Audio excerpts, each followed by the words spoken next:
When you know that you are queer, but your favorite drink is beer, that's gayish. You can bottom without stopping, but you can't stand going shopping, that's gayish. Oh, gayish, you're probably gayish.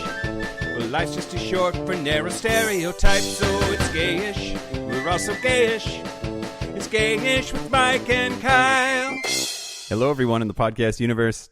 This is Gayish. The podcast that bridges the gap and the fap. Oh, sure. Yeah. Use lube, kids. I'm Mike Johnson. I'm Kyle Getz. We're here to bridge the gap between sexuality and actuality. Or And here today, to bridge the fap between sexuality and actuality. At least I didn't say "Hey, beautiful" at the top because I almost did that. In my mind, often have to stop myself from saying that. We're going to talk about butt We're going to talk about butt plugs as part of Reducember. Yeah. We put a Facebook poll out a long time ago now and asked everybody, hey, of all of the stuff that we've done in the past, what topics would you like to see us revisit? And butt plugs was number 2. Ooh, yeah. So the second time we're talking about butt plugs. Butt plugs. Y'all love things in your butts. Who knew? Yeah, right? Yeah, that's our audience's Gayest. Yeah. Yeah, so we're gonna have guests on to talk about making butt plugs. Local Seattle guests. Yep. Butt plug experts. We'll bring in the experts because it's surely not you or I. No, it is not. Maybe Dan, but like yeah. But first, here's the news. Shut your mouth hole, it's time for your ear holes. News. News the first. Okay. Jussie Smallett. Oh yeah. Say your opinions. Yeah. I've only read the headlines, and I don't feel. No. Yeah. No. I want to hear what more of the details from you. Yeah. All right. So last week, Jussie Smallett, we've talked about this story several times on the show. Jussie Smallett was convicted, and he's found guilty of falsely reporting a hate crime. So there are these dudes that he apparently paid to hate crime him, which I'm still very unclear what the end game was there, but is it just to garner sympathy? Maybe. But they yelled, "This is MAGA country," and beat the crap out of him and put a noose around his neck and said homophobic things to him. And then it came out that he had paid them $3,500, and Is that the going rate? I guess so. I guess so. And they then said that was because he had paid them to do this to him. And then apparently he was hooking up with one of them, and then he denied it. Like there's this whole sordid love thing happening. Ryan Murphy doesn't have to write anymore. He can just copy notes from this. Right, yeah, exactly. Making it easy. He went to trial for 6 counts and was found guilty on 5 of them. Count 1 was making a false police report that he was the victim of a hate crime. Count 2 was making a false report that he was the victim of a battery. Count 3 was making to one officer. Count 3 was making a false police report he was the victim of a hate crime to a different detective. Making a false police report he was the victim of battery to that detective, and making a false police report that he was a victim of a battery to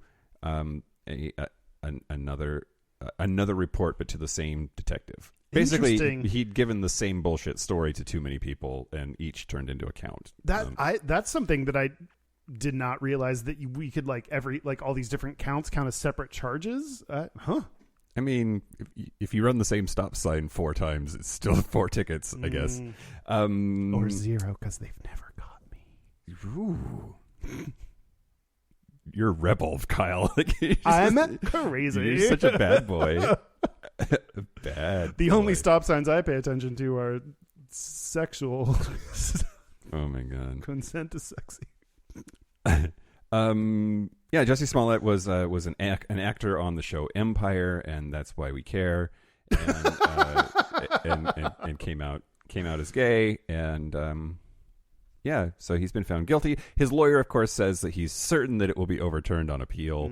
Because that's what lawyers do, is come out with the big dick energy, I guess. I don't know. Well, I mean, okay.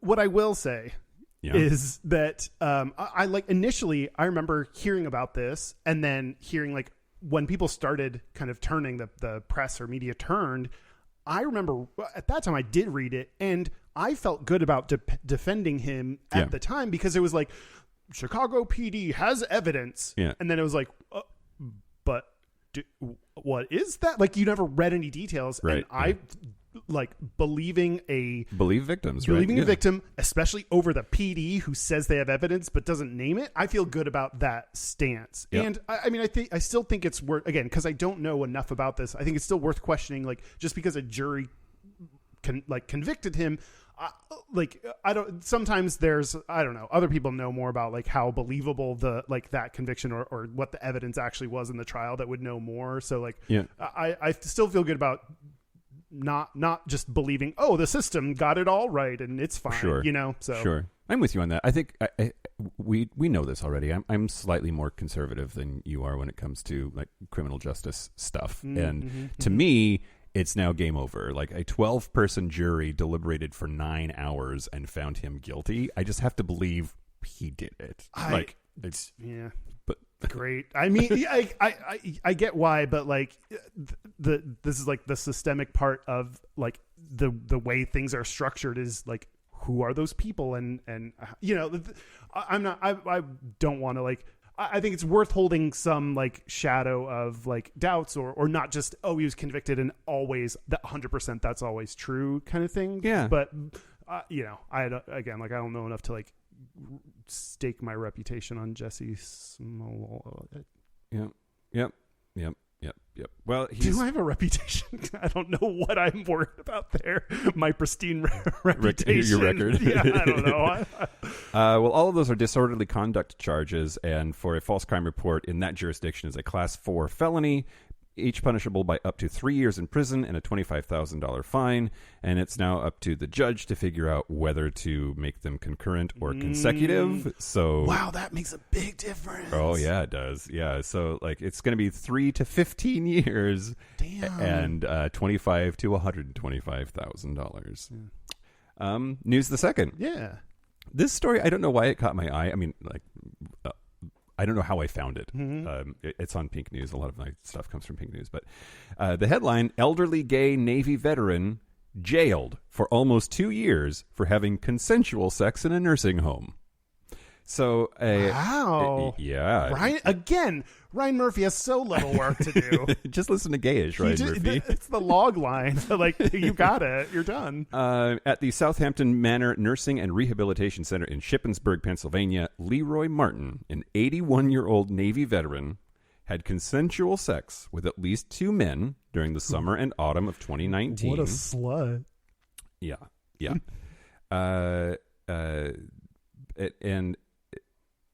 So the staff there saw it differently. This is the really dumb way of saying, like, they were really gay, grossed out. Oh, like, yeah. They decided to try to paint him as a sexual predator. They called the police on him. There's a civil lawsuit that says that they did that because he's gay, and that if it was a heterosexual encounter, that it would not have been handled in this way. His lawyer, J. Connor Cochran, said this was consensual with both men. If it had been an Adam and Eve story instead of Adam and Steve, they wouldn't have even called the police. Which, okay, even if you're on our side, don't use that line. I know, right? Have you heard the bisexual line of, I mean, everyone should be bisexual because it's Adam and Eve, not Adam or Eve. Right. Which I love that. Apparently, okay, like this whole thing took a turn because he he's 81, he has Parkinson's disease, is a wheelchair user, like is just not like a predator in like most of the traditional respects, and ended up in jail for 22 months. Damn. Like it's just crazy. Now, the 2 men, one of them was 43 years old and was in the nursing home because of a mental capacity issue. So there's some questions about whether he was capable of consenting. And then that man said that he allowed Martin to blow him because, quote, he hadn't been with a woman in 21 years. So, and then this story has it all. The second man, who was also a senior and has since died in high school. Oh, Yeah, right. Senior citizen. Okay. Or senior high No school. Let's start judgment. that rumor. I don't know. I mean, yeah. So apparently he was straight and never alerted the authorities because he was ashamed to receive oral sex from a man. During the interview with the police, he said, "I like women. I don't like men." Yeah. So what's interesting about this, I think, is there is a larger problem here of elder abuse in the nursing home system in this country, and it's particularly bad or pointed or different for gay people. And there are a lot of nursing homes or assisted living centers or even home care where queer elders report being shunned, abused because they are LGBT, afraid to come out. There's a lot of fucked up, out of sight, out of mind stuff that happens when it comes to taking care of senior citizens, but especially queer ones. Yeah. And it's especially because, there's so many issues that come up. Like, they might have come out at a time where it's less accepting, so they may have like less family, or maybe harder to find each other, or generation of people that aren't alive anymore. So and then to add like a sexual component to that, because we don't like as a society sexual, like seeing old people, seeing people in wheelchairs, like any of that, like be sexual, like, man, yeah, that's a lot. Yep. And that's like, I bet all of that contributes to why they'd be like, whoa, you have sex? Yeah. I don't get it. Like, and dude, yeah. There's some ridiculous number of STIs that happen in nursing care facilities because old people be fucking. Old people get it. I hope I get lots of STIs when I'm old. I've said this before. Like people are always like, "Hey, your grandparents or parents having sex." Like, "Oh, that's disgusting." I'm always like, "I hope to God that they're fucking, because that means there's hope for me." That's weird. Thank you. Oh, sorry, I turned. I don't want to think about it. I'm not going to encourage them. I'm not going to write them a card of support. I hope they're railing each other right now. Oh. Okay, news the last. I mean, not okay. Sure, yeah. News the last. The Liberal government of Prime Minister Justin Trudeau in Canada has voted to ban LGBT plus conversion therapy. So it had first just passed the House of Commons when we talked about it on Have a Nice Gay, which I hear is a really great short daily podcast that just brings up happy things about what it's like to be gay. That's right. Oh, that's crazy. Okay. That's right. But that has now passed the Senate and will now become law in Canada. Congratulations, Canada. Yeah, there are now renewed pressures on the UK to get their shit together because they've been talking about doing a similar conversion therapy ban for a really long time. The United States is hopeless, as always. I really don't think that we're ever going to get there. Although state to state, there are lots of statewide bans on conversion therapy here. But yeah, there is. It's always about Jesus. The arguments for conversion therapy ultimately come down to Jesus. That Jesus thinks it's gross, and you're fucking with my religion if you tell me I can't beat my kid until they're not into dick anymore, or whatever. Child abuse is totally fine if it's about like making them the damaging effect that conversion therapy has on LGBT kids is disgusting. It's abuse. People are more likely to like have mental health issues, depressed, suicide.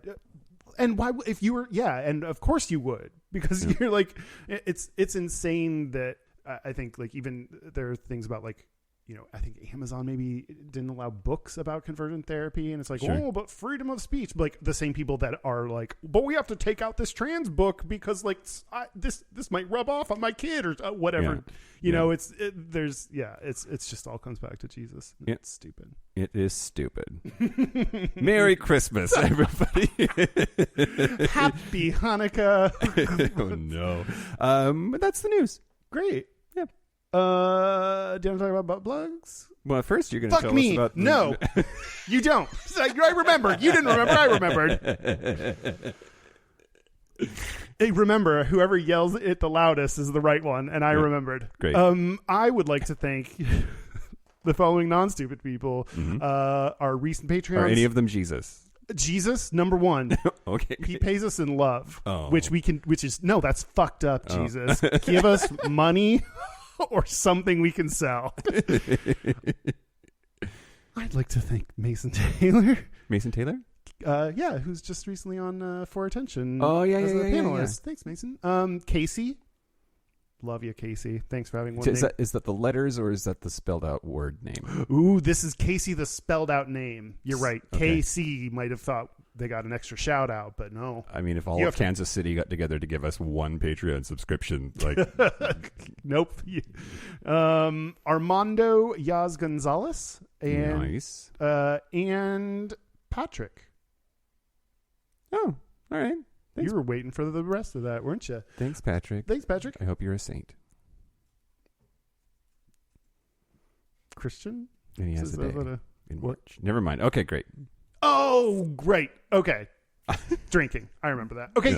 If you want to join and listen to more of us talking, which so far we've made a good selling point on why you want that, go to patreon.com/Gayish podcast.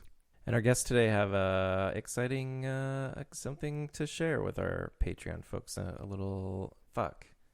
Just a little fuck. No, Yeah. they fuck on screen. Pay for video, everybody. What am I trying to say? I'm trying to say that our guests today are offering a special discount code. One of you say something. I'm trying to get people to sign up for fucking Patreon because it's a 20% discount instead of a 10% discount. At this point in the episode, we haven't even mentioned the 10% discount because that's at the end of the episode. I don't know what the fuck to say. You got it. There we go. We did it. Yeah, if you're a patron, look for we'll have a post that'll tell you how to get an extra bonus discount from Maybe we should tell them what we're doing first. from our guests. Whom? Eric and Emmett from Happy Hole Toys, a local sex toy, but a lot of butt plugs manufacturer here in Seattle. Yeah, they're both in a relationship, like they're partners, like they're boyfriends and business partners, which is really interesting. And feels like a lot to me. Yeah, it is. It is a lot. Trying to be friends. So are with their you. dildos. A lot of them are a lot, but yeah, there's a lot. Weight, girth, everything. Yeah. yep. So we got the experts on. They're gonna be on in mere moments. Yep. In mere moments. It's so happyholetoys.com is them, and they are giving all of our listeners 10% off if they use the code Gayish at checkout, and our Patreon folks get an even better discount. It's bigger if you're on Patreon. It's girthier. There's a It's girthier so discount. Do you want to take a break and chat with? Yeah, so we're going to take a break, and when we come back, we're going to have very attractive Eric and Emmett from Happy Hole Toys I on. was waiting for you to comment on. I like them for their minds and their sex toys. Yeah. That's what I value. Great. Yeah. Do you take a break? Let's take a break. Let's take a break. This is the part where Mike and Kyle take a break. So are we back? We're back. We're back. We are here with Eric and Emmett from Happy Hole Toys. Thanks Welcome for to the being show. here. Yeah, thanks for being here. Thanks for having us. Yeah, thanks for having us on. Are your holes happy? Yeah, right. So happy. Okay, so we're going to talk about you make butt plugs and dildos and miscellany. But start with you all are dating. But first, Naturally. you all are dating and like in business together. That sounds like it could be stressful. Yeah, we've been dating for going on 6 years now. I moved down to Seattle for a job, and I ended up moving into 206, and this guy here was 106. So naturally, we found ourselves on the grinder and made a connection there. And yeah, Well, that's, I mean, they say don't mix business and romance or whatever, but are you guys navigating that okay? I'm sure there's challenges, but every day we look at it and say, these are the challenges that we're facing, and how do we want to take this on? And at a certain point, it does come to the degree where we have to say, okay, we need to take tonight off, and that can be really difficult to do sometimes.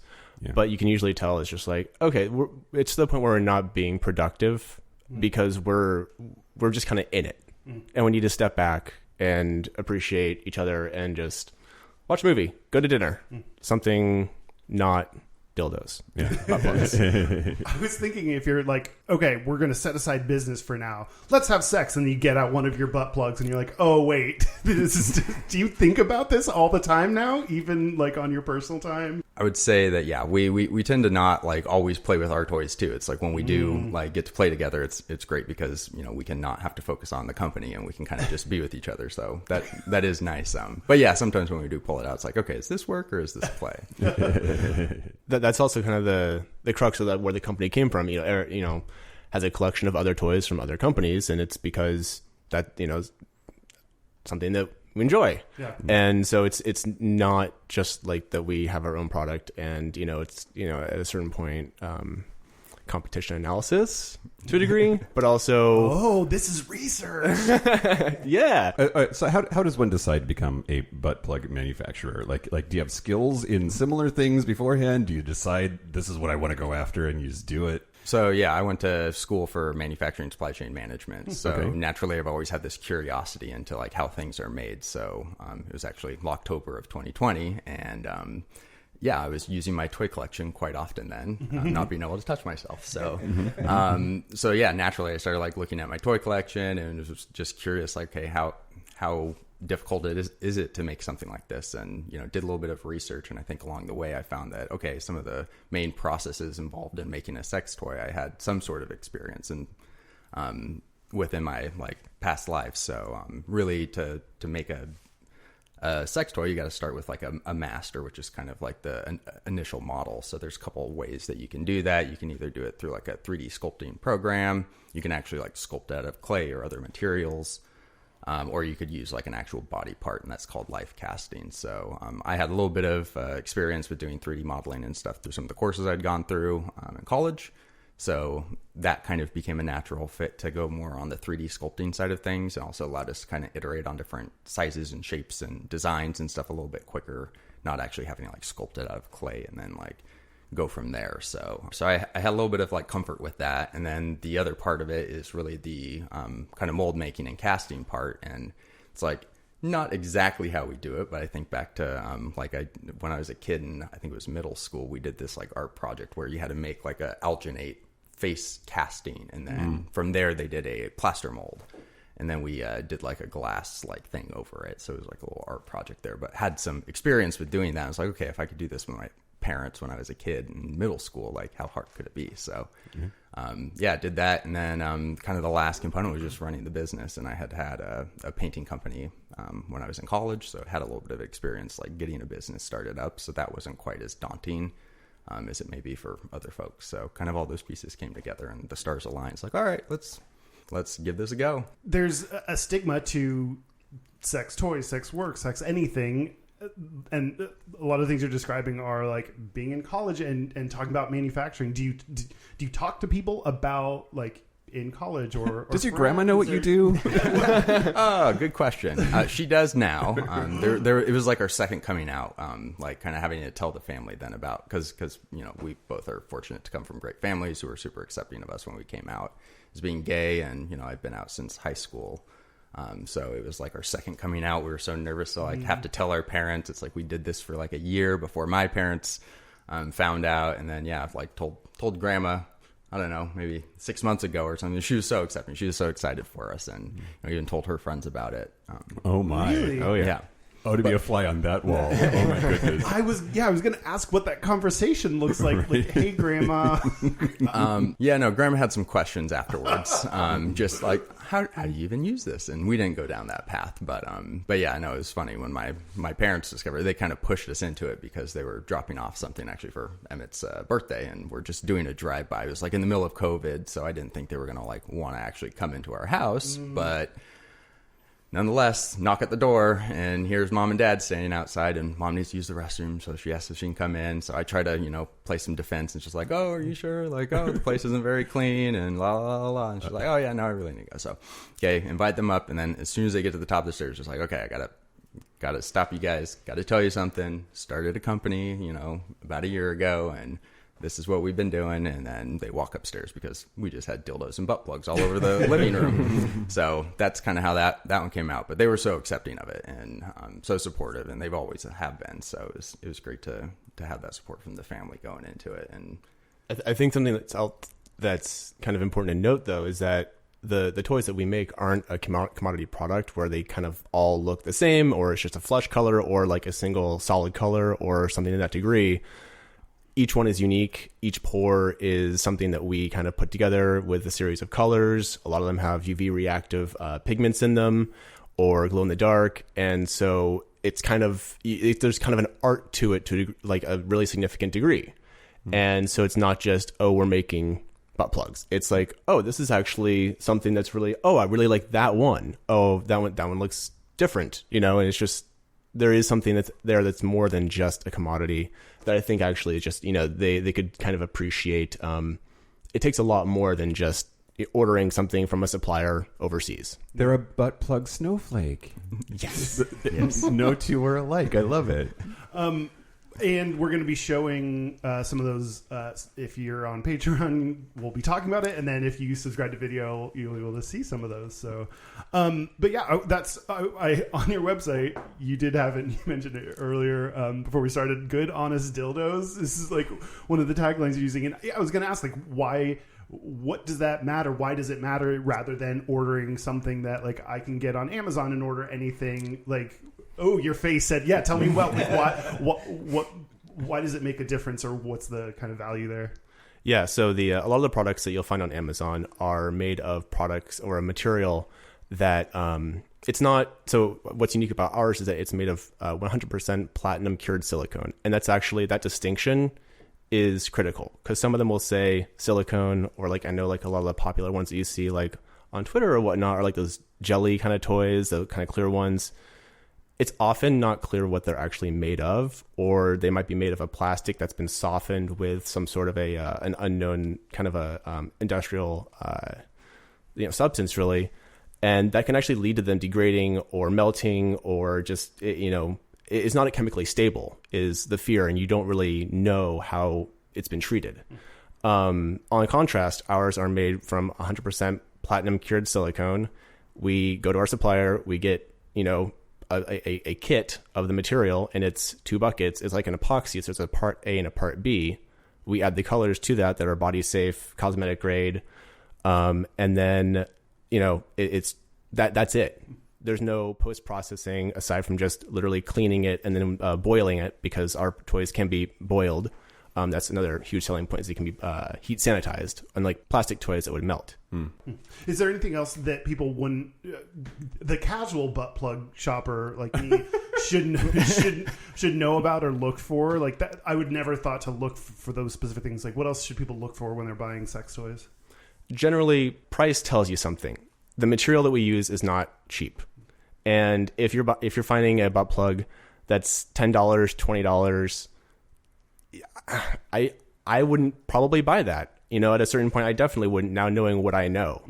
There are people who have done, experiments, research, and there's actually, something online you can find where this sex blogger put a jar of, various, dildos, low quality dildos and butt plugs and things in a jar, and I think added like lube to it. And over time, they just melted. Ooh. But in general, the toys on Amazon that you find are lower cost. It's unclear kind of what they are made from and the processes that were done in manufacturing. You're making things that go into human bodies. Are there no laws about this shit? Like, is there no regulatory body that says, yeah, you can sell that as a product that people are supposed to insert? Yeah, like, surprisingly, there is no regulation. That's fucking wild. Yeah, it is. So there is a lot of just like self-regulation within the community and stuff as well that goes on. So that if there are shops out there that are putting out unsafe products or aren't manufacturing them to the correct like standards, that a lot of times you get put on blast too. So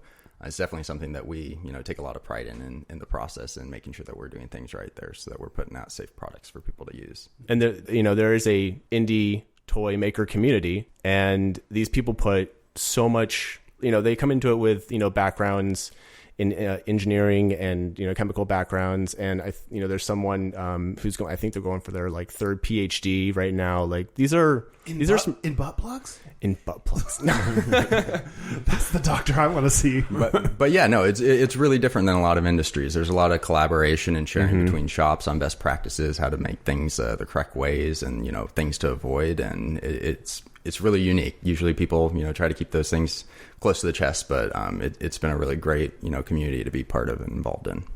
Wow. And you mentioned that you sell some of your products at Doghouse Leather, which is a Seattle-based. Like I've not been there since like COVID and everything, but that was like my go-to place. I haven't been since they moved. Oh yeah. I've not been since they moved either. Yeah. It's been a minute. Right. Yeah. What's it like in the backside of it?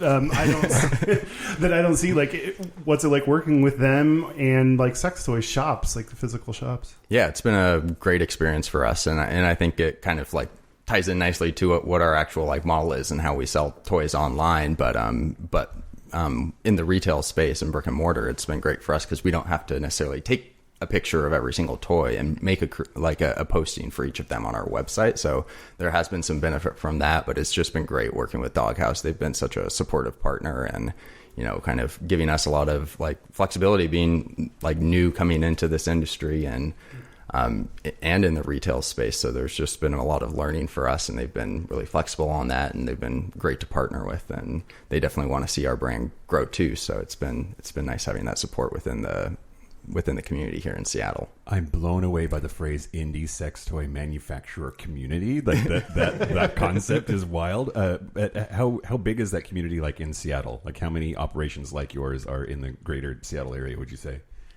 Yeah, I'd say there's probably maybe 4 or 5 shops. Single digits. We're not talking like hundreds of butt plug manufacturers. I would say across the country there's probably 100 or potentially more. There's quite a few small sex toy manufacturers out there, and I think really to kind of step back here, there's an entire dong Twitter community. Largely fantasy toys, but sorry, dong twit. What does that mean? Butt plugs, dildos, dongs of all shapes and sizes. Just people who come together to follow shops and interact, share their collections. I mean, these collectors, this is their hobby, and it is so cool. Like they will have multiples of the same exact model because they got one that was in super high demand, and then they got another of a pour they liked a little bit more, but they couldn't, bear it apart with the first ones, and they'll have spreadsheets, with their collections and wish lists. And it's really, it's a really fantastic kind of relationship between the shops and the collectors. And there's so much dialogue, shops will post, I'm looking to, get some toys going. Let's see some inspiration photos. I'm still stuck. Is dong a word I just don't know? What's dong mean? I mean, I think it is dick. It's a word for dick. Oh, okay. I mean, I am familiar with dong Twitter from a certain perspective. I've just never heard that phrase. Okay. I really love seeing. So I follow you guys on Twitter. I follow some of the other manufacturers, and I love seeing how much cross posting that you guys do and that they do, like other manufacturers do. It definitely.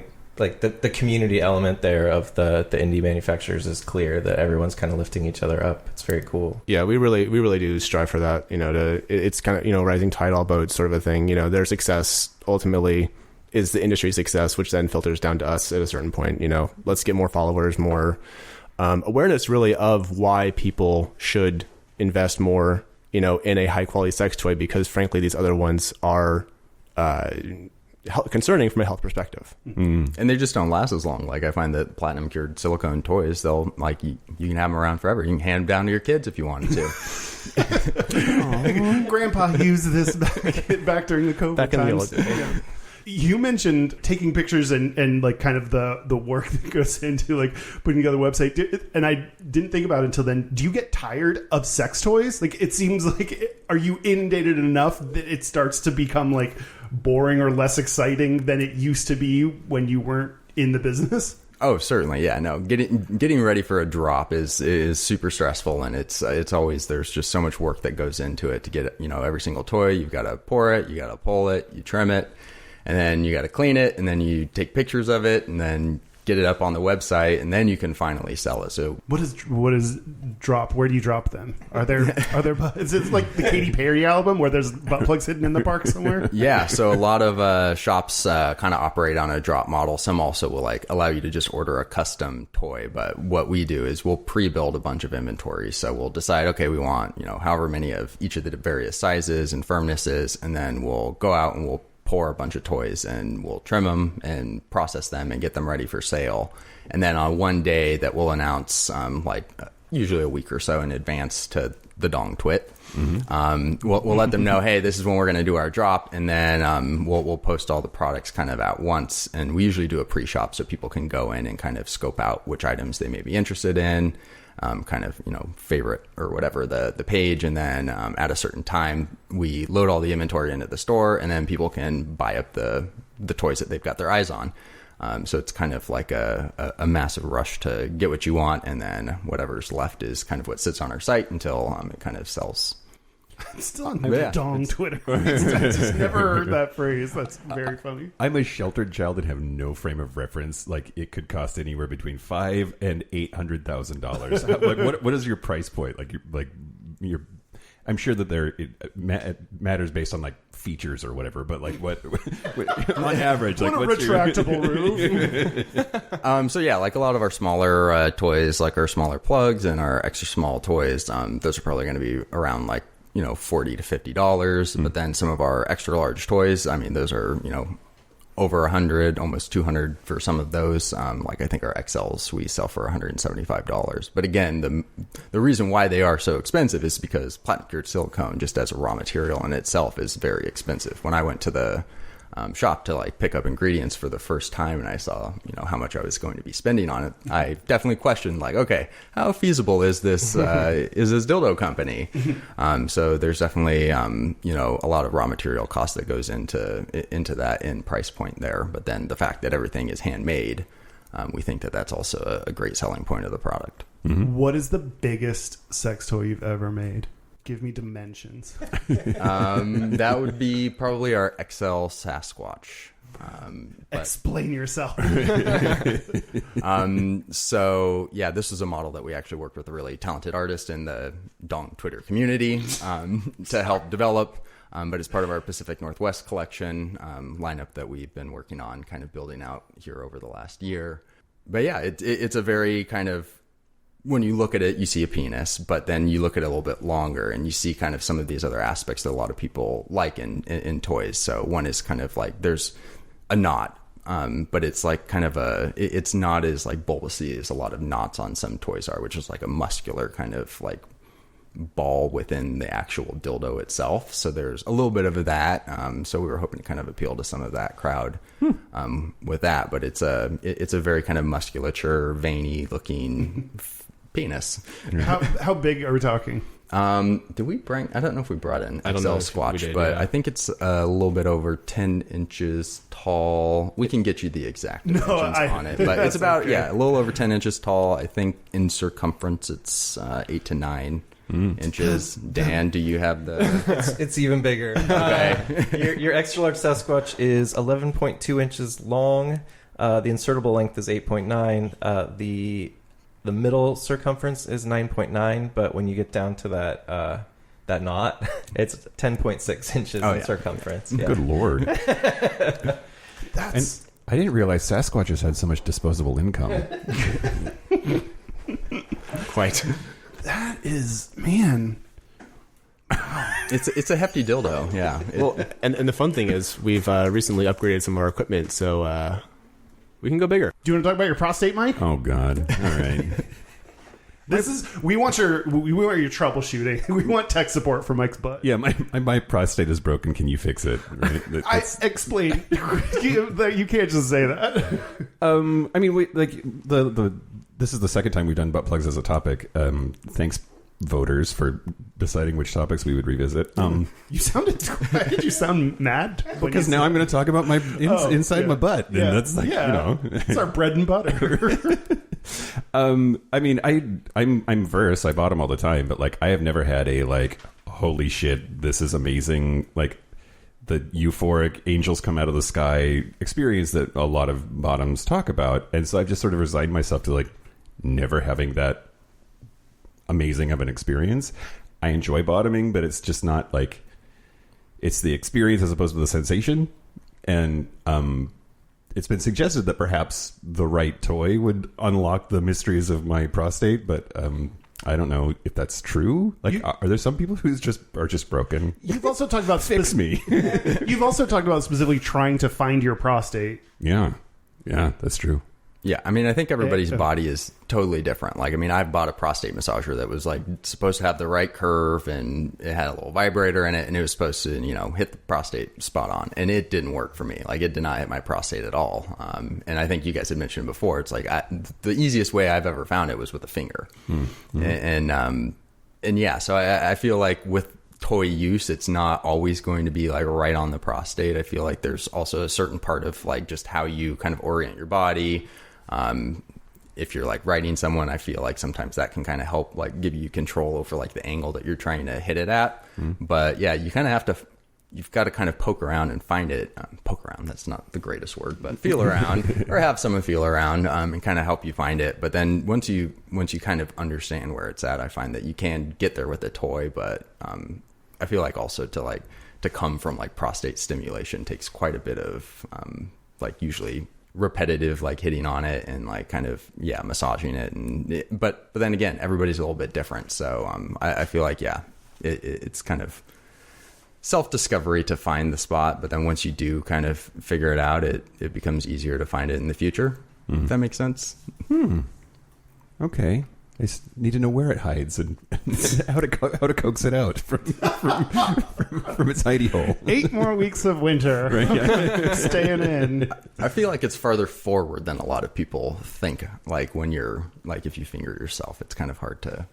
You mean ventrally as opposed to dorsal? The way that I've been able to get it is like if you stick your thumb in your butt. Wait, save it for the video. No, I'm kidding. And go like towards your balls. There's usually a spot in there, and you'll hit it, and it's pretty intense once you found it. Yeah. But yeah, there's probably better instructions out there with how to locate the prostate. Well, just getting like the most ridiculous vibrator ever did not help. I mean, you can't shake it loose. Like my fillings were going to come out. No, that's not. I don't think that's part of the process. And bigger isn't always better either. Like because sometimes you shut your mouth. Right past the prostate. So you're making sex toys that people will comment. I would assume comment on things about their own sex life and use. Does it ever cross a line to getting into weird or creepy, like either people's emails or comments to you? You do more of our social, so I guess I haven't heard of too many like creepy or like really weird interactions there. They all seem to be relatively pretty positive. But yeah, I'd say Twitter knows what they're there for. It's more of an just interaction. The creepy message comes from Grindr, where it's come help me. Show demonstrate your toy on me, sort of a thing. No, thank you. There's a customer service that would be above and beyond. That's the thing.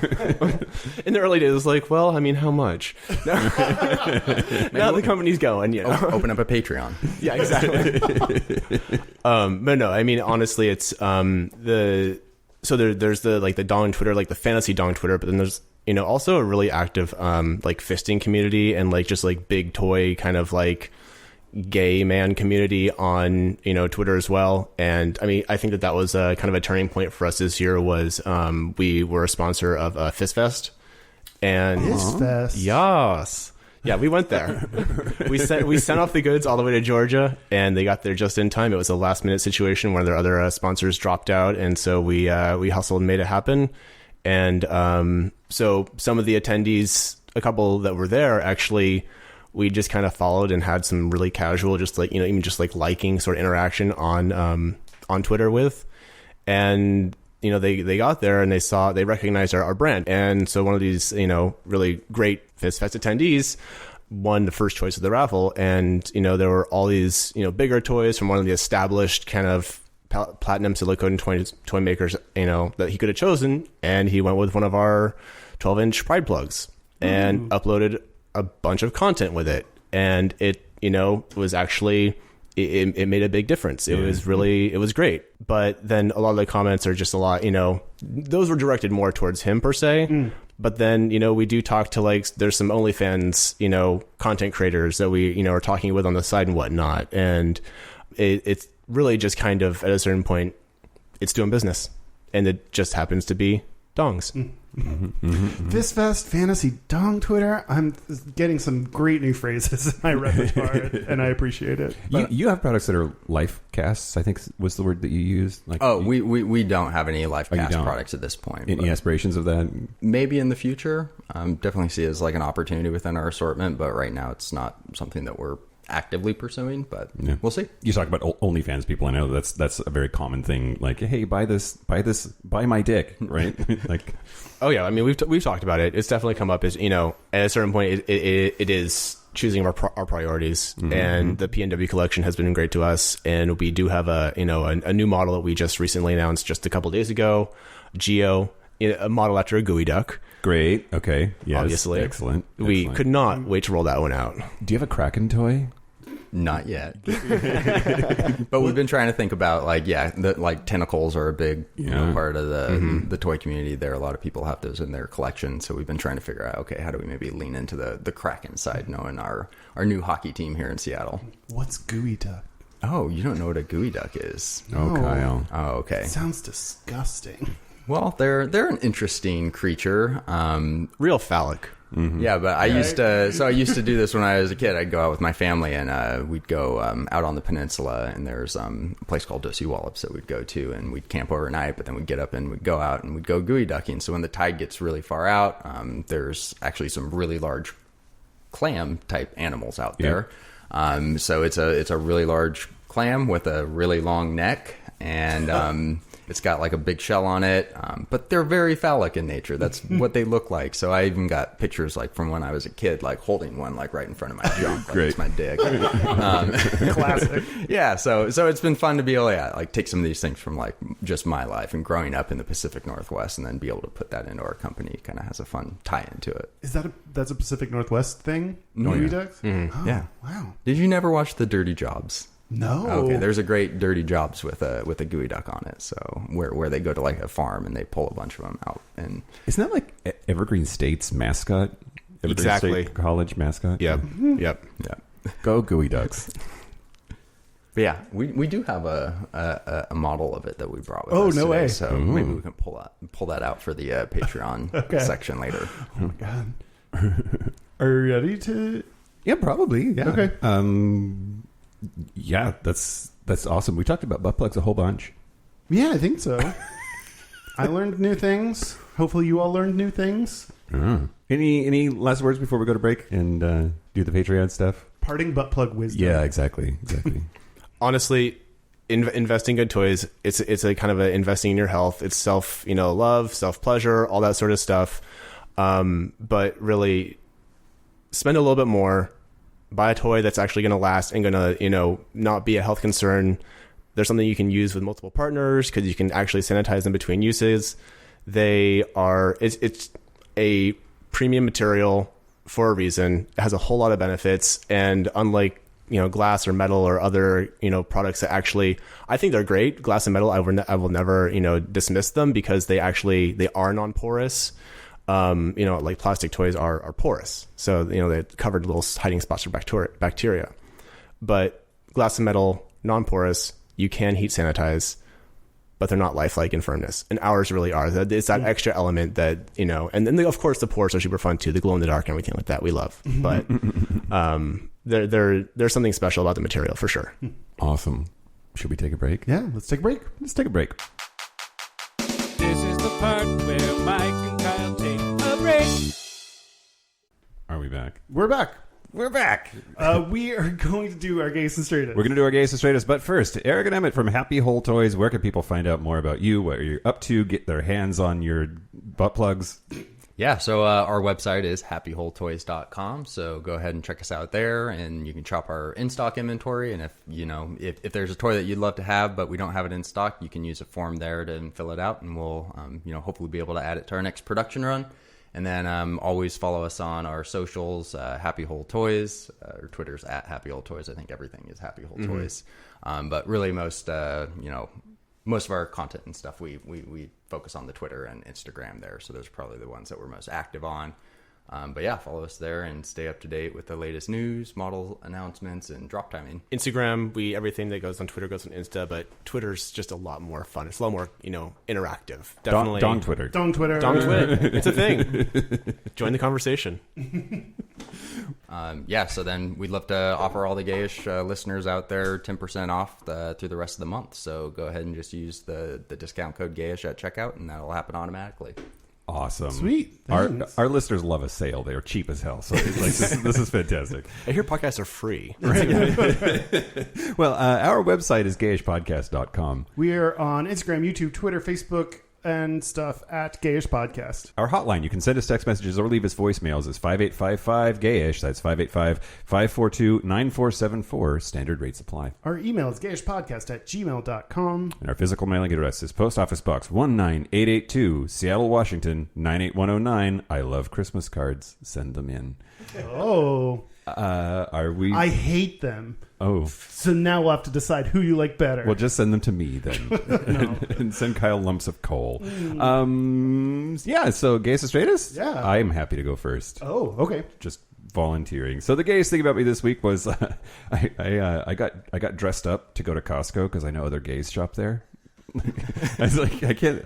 I was like looking kind of schlubby, and I was like, but I need to go to Costco and get groceries. So I got ready, I got pretty, so that I could go to Costco. Other gays go to Costco too. I see gay couples at Costco nonstop. It's my like, God. They're everywhere. Yep.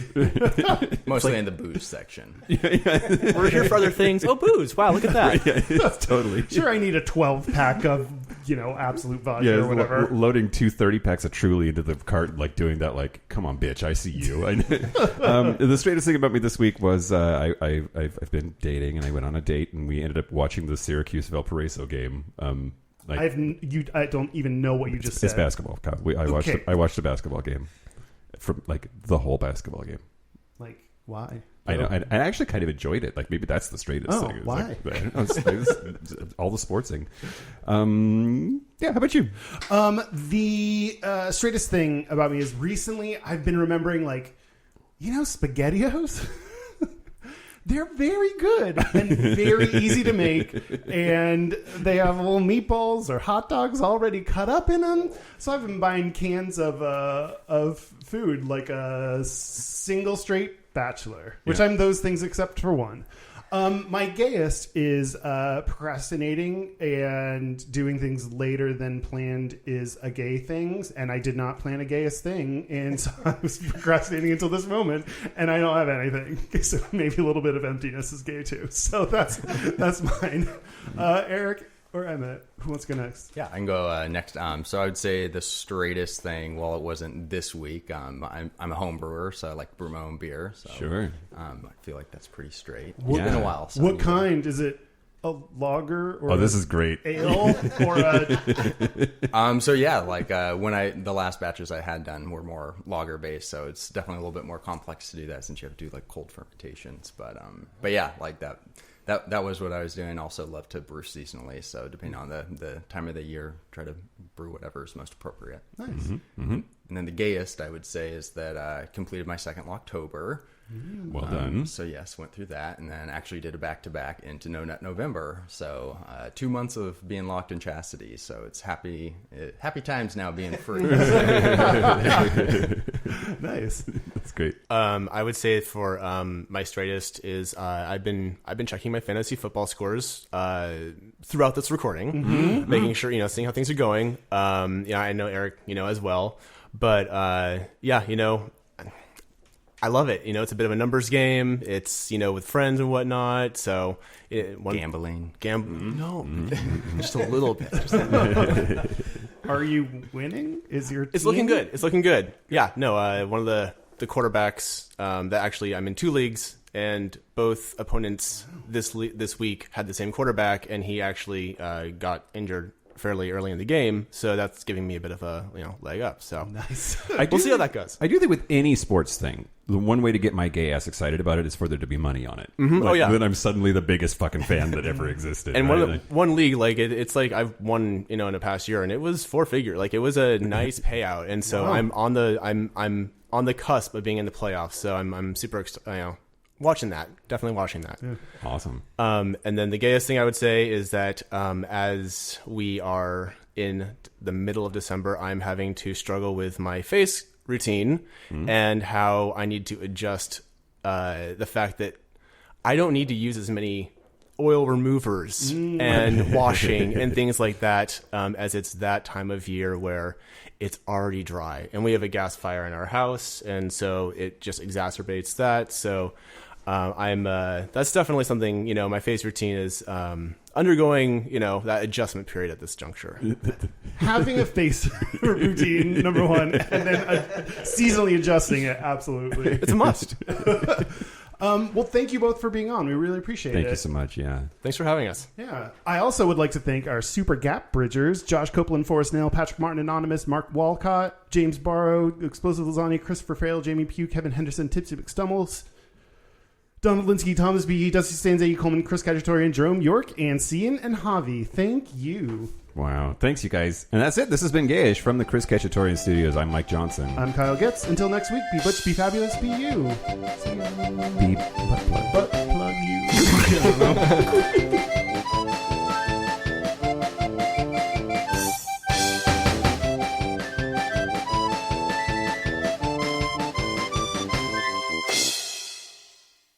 Maybe a little bit of emptiness is gay too.